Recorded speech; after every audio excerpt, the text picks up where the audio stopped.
People that know me would probably describe me as cheap, but in reality, I just love a good bargain. That's why so much of the content on this channel focuses on budget tech and saving money.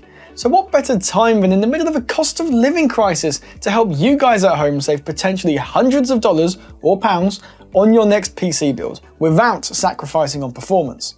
How, you ask? Well, I'll tell you after this short message from our sponsor.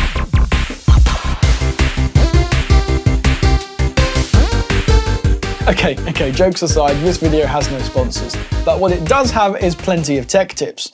I usually try to script these videos so that everyone learns something new, whether you're building your first PC or your 100th, and I'm pretty sure I've managed to find some pretty unique tips for this video. So let's start out with the basics and leave the more advanced tips for right at the end. The key to saving money is flexibility and patience. Prices are constantly fluctuating at the moment, and the key is to snipe the parts that you need whilst they're at their lowest prices. But to make the most of this strategy, you need to be flexible with the components that you're searching for. Brand loyalty helps nobody, so if you can save some money and the only difference is the name on the box, then what do you really have to lose? Our next tip is to pick your parts wisely. I'm not saying you can't go overkill, because that's half the fun of building a PC, but at least make sure you're only going overkill in the areas that actually make sense to. Be honest with yourself.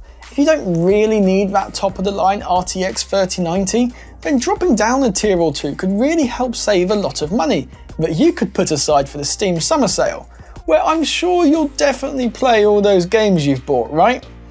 Looking at you, library of over 1,000 games that have never been played. Now, this doesn't mean ditching an SSD and booting off of a hard drive, but it also doesn't mean buying a top-of-the-line graphics card if you're only ever going to play CSGO.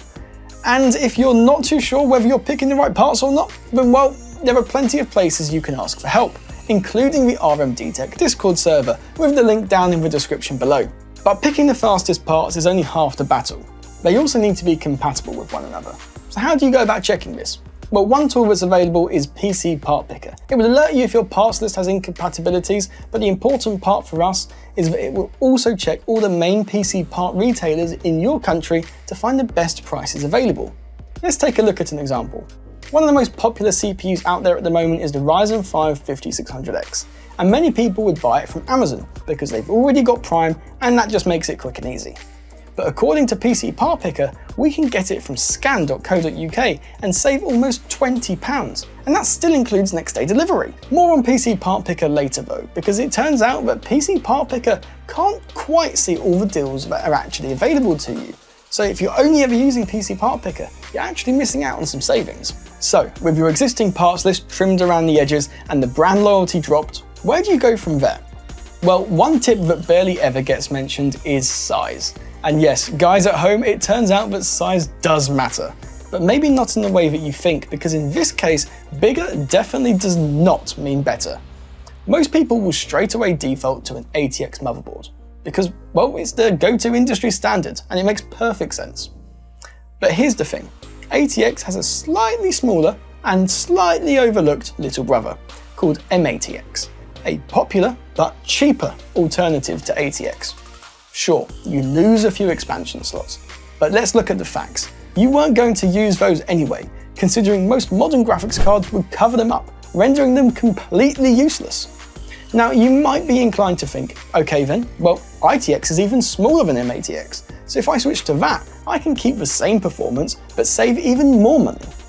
Well, that's where you'd be wrong, because motherboard prices tend to follow a bit of a reversed bell curve. You start with an ATX motherboard up here, which comes jam-packed with features thanks to its size and popularity. But then we dip down in price to cheaper MATX motherboards, which contain, mostly the same features, but they drop a few creature comforts here and there, just to make it a little bit easier.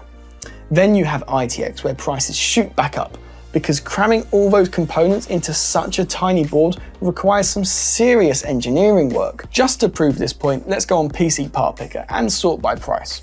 Just look at how many of the cheapest motherboards are all MATX. We have to scroll all the way down here before we find our first ATX motherboard. And that's still just a mid-tier chipset with MATX alternatives far, far cheaper.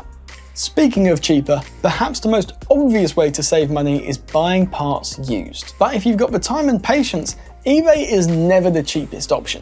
Sites like Craigslist, Facebook Marketplace and Gumtree will all have cheaper prices if you're happy to wait for the deals. For example, I bought this absolute beast of a PC on Facebook Marketplace last year for £50. It was going to get a video all of its own, but unfortunately I never ended up getting around to filming it. But seriously though, this PC had a GTX 980 in it and it was only £50.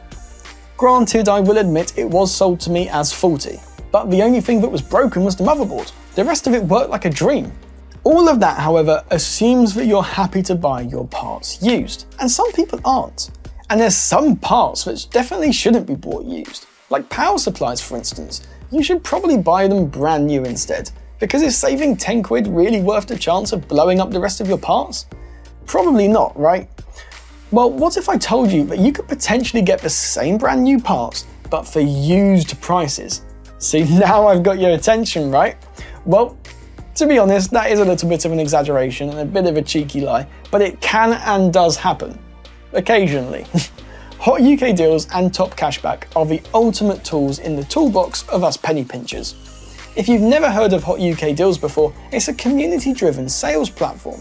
It's UK specific, but there are variations of this type of site all across the globe. It's full of people on the lookout for good deals. So when you know what you're looking for, set up an alert on Hot UK Deals and the app will notify you when someone finds a good deal on the item you're looking for. The best part is that Hot UK Deals can help find prices that sites like PC Part Picker can't find. So with Hot UK Deals and a little bit of patience, you can probably beat the prices that you see on PC Part Picker. And all of that already sounds really great, but it gets even better because lots of sites actually offer cashback by shopping through specific platforms. One example of this is TOPCASHBACK, which, when you install their extension, offers cashback on hundreds of websites. I've used this site for a few years now and have had hundreds of pounds in cashback during that time. It's a bit like the rebate offers people in the US often see, though I don't think I've actually ever seen a rebate offer like that in the UK, so it's probably worth checking out cashback websites instead if you're UK based. Now, you won't earn loads on just one purchase, but over the time the cashback really does start to add up. I'll also put my referral link down in the description because it usually has sign-up bonuses for both you and me if you sign up using my link. So where does that leave us? Well, we've refined our builds to just the parts we need without going too overkill. We've saved money by buying used parts where we can, and we've even saved money by buying brand new parts with cashback and deal hunting. So what's better than finishing off with some freebies? Every single PC, as you well know, needs an operating system. Otherwise it'd be pretty useless for gaming. Now, a Windows license typically costs £120 if you buy it directly from Microsoft. Or for much less if you can find a questionable key reseller. But what if I told you you don't even need those cheap key resellers? Well, good news, because for many of you, you won't need to. The obvious answer here is Linux. But that just feels like a bit of a cop-out answer, because many gamers can't or just don't want to use Linux. And that's fair enough. I don't use it. So it turns out that many people are actually eligible for copies of free Windows. Who would have believed it? Lots of schools and workplaces have agreements with Microsoft to provide Microsoft services to students and staff for free. This exact tip worked for me whilst I was at university, as my uni allowed me to activate my Windows license with my university account. And now that I work full-time, as part of my job, I get access to an MSDN, or Microsoft Developer Network license, which has loads of perks, one of which being keys for Microsoft Windows, which means as long as I stay employed, I'll have a legit copy of Windows and I'll never ever have to pay a penny for it. Nice! So if you guys did enjoy this video, then please do be sure to leave a like and hit subscribe. I know it's been a while since my last video, but I've got some good ideas for new ones, so hopefully you should see those coming up soon. Anyway guys, in the meantime, hopefully I'll see you in the Discord server. Bye bye for now.